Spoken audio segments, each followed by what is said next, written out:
racist. Today on Everything is Racist, Oakland's woke district attorney, Pamela Price, is accusing her fellow residents of racism for expressing outrage about the city's crime problem. So if you complain about crime, you're a racist. What's that make the victims of crime? Super racist? It's kind of amazing in 2023 that hating crime is now a hate crime. Meanwhile, in Portland, Nike is permanently closing one of its flagship stores due to rampant theft. And that's after Nike offered to pay off-duty cops to provide security, which the city couldn't provide because it didn't have enough officers on staff. So Nike finally said, just screw it.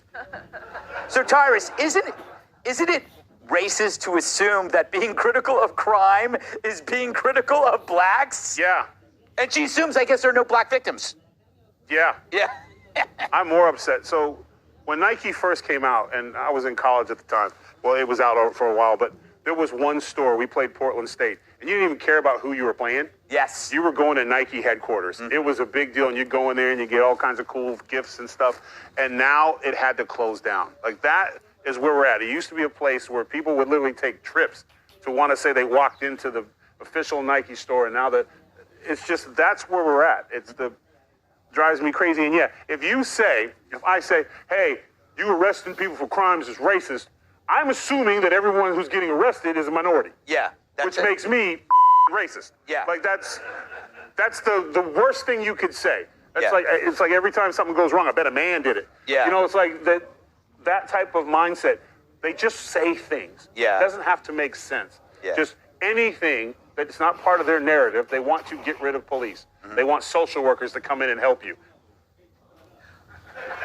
So it doesn't matter. Yeah. But until it happens to her. Yeah. Because when it happens to her, then all of a sudden it's going to be, we're the police, and we've got to get these people off the street. Mm-hmm. And might even use racial epithets to describe the criminals that robbed her. Mm-hmm. You know what's interesting? I was thinking about this, Riley.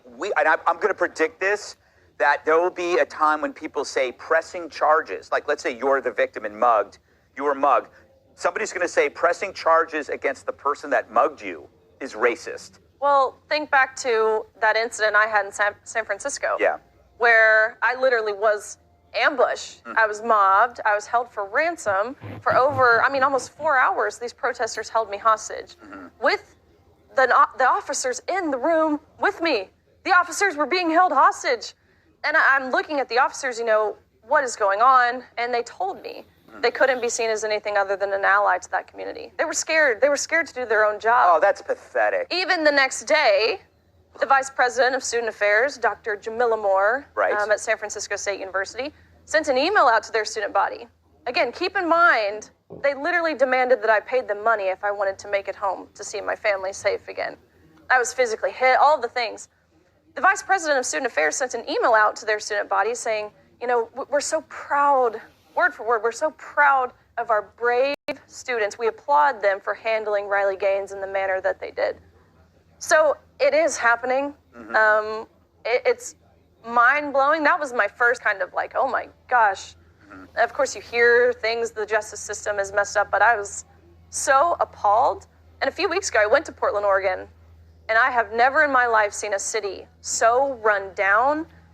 The rampant, people looked like zombies. They were bent over. They looked paralyzed, I'm assuming from the drug. Again, I'm young here. I'm not that exposed. I don't know. Hang on after the show.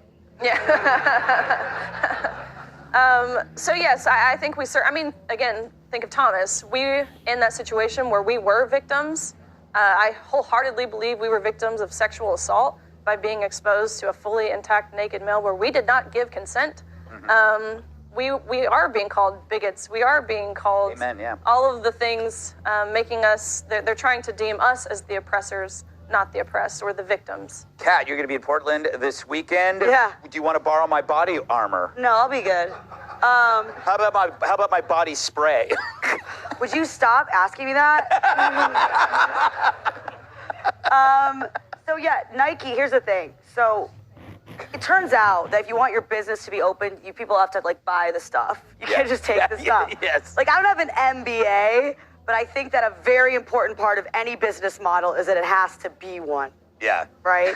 Which is why I am doing a show in Portland on Sunday. I'm bringing Kennedy. It's going to be amazing. It's going to be the best time. Everyone's going to have a great time. But you do need a ticket. Yeah. Yeah. Or you can't come. Can't come in. They can't come in and steal Cat's hymns. Yeah, you can't steal me. You're worth more than $900. Real, thank you. That might be the nicest thing you've ever said to me. I think that is. It is. It'll be edited out. Yes. Lee, this is how you actually, they found a way to end society. That the things you need to preserve society would be perceived as an injustice. Therefore, you can no longer survive as a society. New York is the only state in the entire country where a judge can't weigh dangerousness in setting bail. So Eric Adams, as the mayor of New York City, called on Democrats up in Albany to overhaul cashless bail to give judges discretion to weigh dangerousness. Danny O'Donnell, Rosie's brother, who is an assemblyman in Manhattan, a white liberal Manhattan Democrat, said dangerousness is code for black, implying that the black mayor was being racist. When I was campaigning for governor last year, I was advocating for Alvin Bragg to go. I was criticizing his day one memo which said he was going to refuse to enforce laws. They said, that makes me a racist. We should overhaul cashless bail. We should fire rogue district attorneys who refuse to enforce the law. You're saying that as a dog whistle because you're a racist. No, it's because law-abiding New Yorkers are fed up that the streets are being turned over, that we don't have the backs of our men and women in law enforcement, that we are passing these pro-criminal laws up in Albany. It's on the merit that we care about the future of our community, our city, our state, our country, and we're passionately fighting for it. It has nothing at all to do with the color of the guy's skin. I don't give a crap. What color his skin is, what his religion is, whether he's male, female, trans, it doesn't matter. What we care about is keeping people safe. All the left has left is just calling us a racist. Well said, Lee Zeldin.